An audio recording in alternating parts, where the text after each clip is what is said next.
ஒரு கிராமத்தில் கார்த்திக்னு ஒரு இளைஞன் இருந்தான். அவன் வாழ்க்கையில் ஒரே நேரத்தில் பல பிரச்சனைகள் வந்துச்சு. வேலை போயிருச்சு, நண்பர்கள் அவனை விட்டு விலகிட்டாங்க, அவன் குடும்பத்துக்கும் உதவி செய்ய முடியலை. ஒரு நாள் அவன் கடற்கரையில் தனியாக உட்காந்துக்கிட்டு இருந்தான்.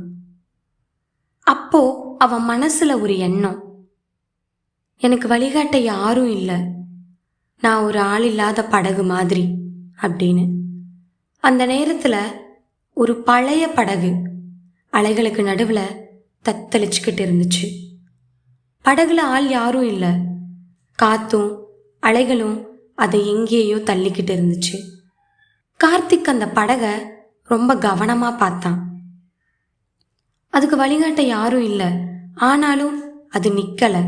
அலைகள் வந்தாலும் காத்தடிச்சாலும் அது முன்னேறி போய்கிட்டே இருந்துச்சு. அந்த காட்சி அவனுக்குள்ள ஒரு மாற்றத்தை கொடுத்துச்சு.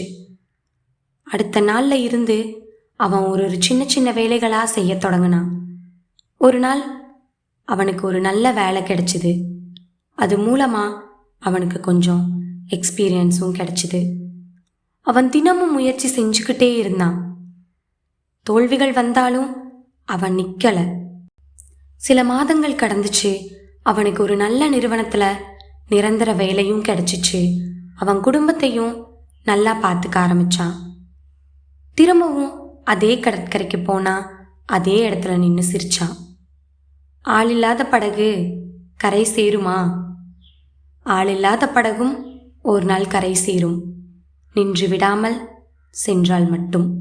அந்த மாதிரி எனக்கு வழிகாட்ட யாருமே இல்லை, நான் ஜெயிக்க முடியுமா அப்படின்னு கண்டிப்பாக நினச்சிடாதீங்க.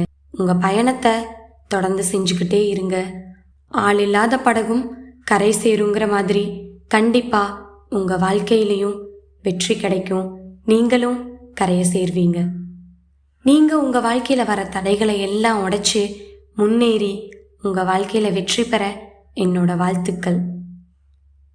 எனக்கு யாரும் வழி காட்டலை, ஆனாலும் நான் நின்று விடலை. எந்த காரணத்தை கொண்டும் நின்றாதீங்க. தொடர்ந்து பயணம் பண்ணிக்கிட்டே இருங்க. நன்றி.